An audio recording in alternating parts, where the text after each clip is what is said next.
നമുക്കൊപ്പം LDF സ്ഥാനാർത്ഥി ഇളമരം കരീം കൂടി ചേരുന്നു. Welcome, good morning. വളരെ ഉഷാറാണ്. ഇന്നത്തെ ക്യാമ്പയിൻ ഇവിടെയാണോ സ്റ്റാർട്ട് ചെയ്യുന്നത്? അതെ. ഇനി കല്ലായിലേക്ക് പോകുന്നു അല്ലേ? എങ്ങനെയുണ്ട് പ്രചരണത്തിന്റെ മൂന്നാം ഘട്ടമോ നാലാം ഘട്ടമോ? മൂന്നാം ഘട്ടത്തിലെത്തുമ്പോൾ ഒരു ആത്മവിശ്വാസം തീർച്ചയായിട്ടും ഇരട്ടിച്ചോ മൂന്നും മടങ്ങായോ? എങ്ങനെയാണ്? നല്ല ആത്മവിശ്വാസത്തിലുണ്ട്, നല്ല ആത്മവിശ്വാസമുണ്ട്. ഇപ്പോൾ എനിക്ക് രണ്ട് ചോദ്യങ്ങൾ, രണ്ടും പൊളിറ്റിക്കലായിട്ടുള്ള ചോദ്യങ്ങളാണ്. ഒന്ന്, കോൺഗ്രസിൻ്റെ പ്രകടന പത്രികയിൽ നിന്ന് പൗരത്വ നിയമ ഭേദഗതി സംബന്ധിച്ചിട്ടുള്ള പരാമർശം ഇല്ലാതെ പോയത്, ഇപ്പോൾ എം ടി രമേശ് പറഞ്ഞത് സർക്കാരിൻ്റെ നിലപാട് കോൺഗ്രസ് അംഗീകരിച്ചു എന്നതിൻ്റെ സാക്ഷ്യപ്പെടുത്തലാണ് എന്നാണ്. എപ്പോഴും നിർണായകമായ വിഷയങ്ങളിൽ അവസരവാദ നിലപാടാണ് കോൺഗ്രസ് സ്വീകരിക്കുന്നത്. ഈ വിഷയം പാർലമെന്റിൽ ചർച്ചയ്ക്ക് വന്നപ്പോൾ ലോക്സഭയിൽ കൊടുത്ത ഭേദഗതികൾ പലതും പിൻവലിച്ചവരാണ് കോൺഗ്രസ്. ഇത് തന്നെയാണ് NIA ഭേദഗതി വന്നപ്പോഴും BJP ഉയർത്തുന്ന ഈ ദേശീയ സുരക്ഷ എന്നൊക്കെയുള്ള ഈ വാചാടോപങ്ങളിൽ കൃത്യമായ മറുപടി പറഞ്ഞു നിൽക്കാൻ അവർക്ക് പറ്റുന്നില്ല. അവരുടെ നേതൃത്വത്തിന് ഏകോപിച്ച നിലപാടില്ല. വടക്കേ ഇന്ത്യയിലൊക്കെ മൃദു ഹിന്ദുത്വ നിലപാടാണ് സ്വീകരിക്കേണ്ടത് എന്ന ഒരു ലൈനാണ് അവർക്കുള്ളത്. അത് വരുമ്പോൾ ഒറിജിനൽ അപ്പോഴുമ്പോൾ ഇപ്പുറത്ത് നിന്ന് ഡ്യൂപ്ലിക്കേറ്റിന് ആളുകൾ എന്തിനും സെലക്ട് ചെയ്യണം? ഈ വിഡ്ഢിത്തം അവർക്ക് മനസ്സിലാവുന്നേ ഇല്ല. പക്ഷെ അവർ പറയുന്നത്, ഞാൻ കെ മുരളീധരനോട് സംസാരിച്ചപ്പോൾ അദ്ദേഹം പറഞ്ഞത് BJPയുടെ പ്രചരണ കെണിയിൽ വീഴാതിരിക്കാനുള്ള തന്ത്രമാണിത് എന്നാണ്. ഒരിക്കലുമല്ല. BJPയുടെ ശക്തി ഉണ്ടായിട്ടാണോ 92 ഡിസംബർ 6 ബാബറി മസ്ജിദ് പൊളിക്കാൻ കൂട്ടുന്നത്? അന്ന് BJP ഭരണത്തിലില്ലല്ലോ. 1948 മുതൽ ആ പ്രശ്നത്തിൽ അവസരവാദ നിലപാട് സ്വീകരിച്ച് എന്തിനു വേണ്ടിയാ?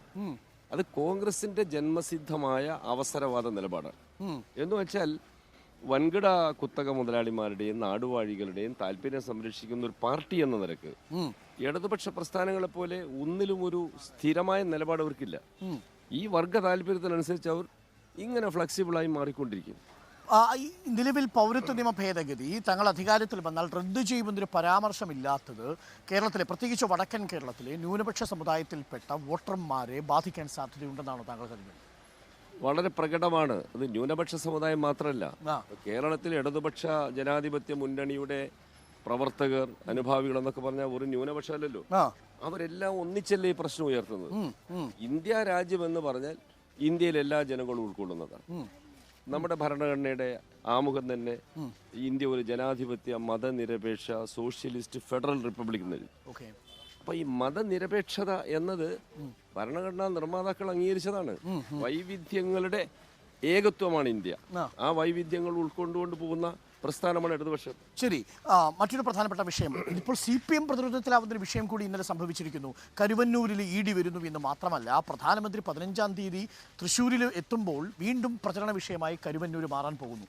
നിങ്ങളുടെ തൃശ്ശൂരിലുള്ള ജില്ലാ കമ്മിറ്റിയുടെ അക്കൗണ്ട് പൂട്ടിച്ചിരിക്കുന്നു, തൽക്കാലത്തേക്ക് ഫ്രീസ് ചെയ്തിരിക്കുന്നു. ഈ ഇലക്ഷൻ ഡ്യൂട്ടിക്കാരാണ് ED. പ്രഫുൽ പട്ടേലിന്റെ കേസ് എന്തായി? പ്രഫുൽ പട്ടേൽ CBI എൻക്വയറി നടത്തി മുഴുവൻ ഫയൽ റെഡി ആയിരുന്നില്ലേ? BJPയിലേക്ക് മാറി ഉടനെ ആ കേസ് ഇല്ലാതായി. ഇതാണ് ED എന്ന് ജനങ്ങൾക്കറിയാം. കേരളത്തിലെ ജനങ്ങൾ പ്രബുദ്ധരാണ്. ഈ മാതിരി നാടകത്തിലൊന്നും അവർ വീഴില്ല. പക്ഷേ ഇന്ത്യയിലെ തന്നെ ഒരു ദേശീയ പാർട്ടിയുടെ ഒരു ജില്ലാ കമ്മിറ്റി ഓഫീസിലെ അക്കൗണ്ടുകൾ ഫ്രീസ് ചെയ്യാണ്. ഇത് കോൺഗ്രസിന്റെ കാര്യത്തിൽ സംഭവിച്ചിട്ടുണ്ട്, അടുത്തതായി സംഭവിച്ചിരിക്കുന്നത് CPMന്റെ കാര്യത്തിലാണ്. ഗുരുതരമായ നിയമലംഘനം അവർ നടത്തി. എല്ലാ വർഷവും കൃത്യമായി ഇൻകം ടാക്സ് അക്കൗണ്ട് സബ്മിറ്റ് ചെയ്യുന്നവരാണ് CPIM. പിന്നെ CPMന്റെ ജില്ലാ കമ്മിറ്റി അതെല്ലാം വളരെ ട്രാൻസ്പെറന്റ് ആണ്. CPIMനെതിരായി ഒരു നടപടി എടുത്തു എന്ന് വരുത്തി തീർക്കുക. ഇലക്ട്രൽ ബോണ്ട് വിഷയത്തിൽ BJP പ്രതിക്കൂട്ടിലാണ്, മറുപടി പറയാൻ കഴിയുന്നില്ല. അപ്പൊ അതിൽ നിന്ന് പ്രചരണം ഒന്ന് തിരിച്ചുവിടാൻ ED, CBI, NIA പോലുള്ള കേന്ദ്ര ഏജൻസികളെ ദുരുപയോഗിക്കുക. പക്ഷെ അതിന്റെ കൂടി കരുവന്നൂർ കൂടി കൂട്ടിച്ചേർക്കുമ്പോൾ വോട്ടർമാർക്കിടയിൽ ഒരു ആശയക്കുഴപ്പം ഉണ്ടാകുമോ? വോട്ടർമാർക്കിടയിൽ ആശയക്കുഴപ്പമില്ല. വോട്ടർമാർ ഇതെല്ലാം കൃത്യമായി മനസ്സിലാക്കുന്നവരാണ്. മാത്രമല്ല RSS, BJP ഇതിനേക്കാൾ വൃത്തികെട്ട കളി കളിക്കുന്നുള്ളത് നമുക്കറിയാം. ഇപ്പൊ തെരഞ്ഞെടുപ്പ് ഒരു 2 ആഴ്ച കൂടി ഉണ്ടല്ലോ, അതിനിടയ്ക്ക് ഇതിനേക്കാൾ വലിയ നാടകം അവർ നടത്തിയേക്കാം. ഞങ്ങൾ അതെല്ലാം പ്രതീക്ഷിക്കുന്നുണ്ട്. മുഖ്യമന്ത്രി വിവിധ മണ്ഡലങ്ങളിൽ പോയി കോൺഗ്രസിനെതിരെ സംസാരിക്കുമ്പോൾ ഇന്ത്യ മുന്നണി ദുർബലപ്പെടുത്തുന്ന സമീപനമാണ് CM സ്വീകരിക്കുന്നത് എന്നതാണ് പ്രതിപക്ഷ കക്ഷികളുടെ ആരോപണം. ഇന്ത്യ മുന്നണിയിലെ ഒരു പ്രധാന പാർട്ട്ണറായ CPIM നേതൃത്വം നൽകുന്ന ഇടതുപക്ഷ ജനാധിപത്യ മുന്നണിക്കെതിരെ മത്സരിക്കാൻ വരുന്ന രാഹുൽ ഗാന്ധിയുടെ ന്യായം എന്താ?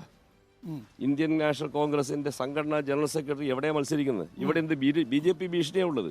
അവർക്ക് ആ വാദം ഉന്നയിക്കാനുള്ള ധാർമ്മികമായ അവകാശമില്ല. ഈ കോൺഗ്രസിനെ ദുർബലപ്പെടുത്തിയാൽ ഇന്ത്യ മുന്നണിക്കൊരു രാഷ്ട്രീയ സാധ്യത ഇല്ല എന്നതാണ് രാഷ്ട്രീയ വിദഗ്ധരും ചൂണ്ടിക്കാണിക്കുന്നത്. അപ്പോൾ ഈ തെരഞ്ഞെടുപ്പിൽ ഒരു പരിധി വിട്ട് കോൺഗ്രസിനെ നിങ്ങൾ വിമർശിക്കുന്നുണ്ടോ എന്നൊരു ചോദ്യം പല കോണുകളിൽ നിന്നും ഉയരുന്നുണ്ട്. ഒരു ഭാഗത്ത് നിങ്ങൾ തൊട്ടപ്പുറത്ത് അതിർത്തി വിട്ടാൽ കോൺഗ്രസിനോടൊപ്പമാണ്. ഡിണ്ടിഗലിൽ സച്ചിദാനന്ദം മത്സരിക്കുന്നത് രാഹുൽ ഗാന്ധിയുടെ കൈപിടിച്ചാണ്. ഞങ്ങൾ മതേതര ശക്തികളെ യോജിപ്പിന് വേണ്ടിയാണ് നിൽക്കുന്നത്. കേരളത്തിന് വെളിയിൽ കോൺഗ്രസുമായും മറ്റ് മതേതര പാർട്ടികളുമായും സീറ്റ് അഡ്ജസ്റ്റ്മെന്റ് ഉണ്ടാക്കുന്നതിന് യാതൊരു വിരോധമില്ല. പക്ഷേ ഈ ധാർമ്മികത, ഈ മാന്യത കോൺഗ്രസ് പാലിക്കുന്നില്ല. കോൺഗ്രസ് കേരളത്തിൽ വന്ന് അവരുടെ പ്രമുഖ നേതാവിനെ മത്സരിപ്പിക്കുന്നത് ഇടതുപക്ഷത്തെ ദുർബലമാക്കാനാണ്. യഥാർത്ഥത്തിൽ ഇന്ത്യയിലെ രാഷ്ട്രീയ അജണ്ട നിശ്ചയിക്കുന്നതിൽ ഇടതുപക്ഷത്തിന്റെ റോൾ കേരളത്തിൽ അവർ അംഗീകരിക്കുന്നില്ല എന്നുള്ളതാണ് പ്രശ്നം. അങ്ങ് മാനിഫെസ്റ്റോ, കോൺഗ്രസിൻ്റെ മാനിഫെസ്റ്റോ കണ്ടിട്ടുണ്ടോ? ഞാൻ ഇന്നലെ ഇത് വായിച്ചിരുന്നു. 42 പേജുകളുള്ള മാനിഫെസ്റ്റോയിൽ ഒരിടത്തും പൗരത്വ നിയമ ഭേദഗതിയെക്കുറിച്ച് പറയുന്നില്ല. എന്നാൽ അതേസമയം തന്നെ മറ്റു ചില നിയമങ്ങൾ സ്ക്രാപ്പ് ചെയ്യുന്നതിനെക്കുറിച്ചും അത് എൻഫോഴ്സ് ചെയ്യുന്നതിനെക്കുറിച്ചും പറയുകയും ചെയ്യുന്നുണ്ട്. ഇത് ബോധപൂർവമായ ഒരു വിട്ടുകളയലായിട്ടാണോ താങ്കൾ അതിനെ വിലയിരുത്തുന്നത്? ഞാനിത് ആവർത്തിച്ച് ചോദിക്കാനുള്ള കാരണം, ഇന്ന് രാജ്യം മുഴുവൻ ചർച്ച ചെയ്യുന്ന വളരെ സുപ്രധാനപ്പെട്ട ഒരു നിയമനിർമ്മാണത്തെക്കുറിച്ച് ഒരു പ്രകടന പത്രികയിൽ ഉത്തരവാദിത്തപ്പെട്ട ഒരു പ്രതിപക്ഷ കക്ഷി നിശബ്ദത പാലിക്കുന്നത് എന്തുകൊണ്ടായിരിക്കുമെന്നാണ് അങ്ങ് കരുതുന്നത്? അങ്ങ് നേരത്തെ പറഞ്ഞു അത് ഒരു മൃദു ഹിന്ദുത്വ സമീപനമാണ്. പക്ഷെ അങ്ങനെയാണോ നമ്മൾ അതിനെ കണക്കാക്കേണ്ടതെന്നാണ് എൻ്റെ ചോദ്യം.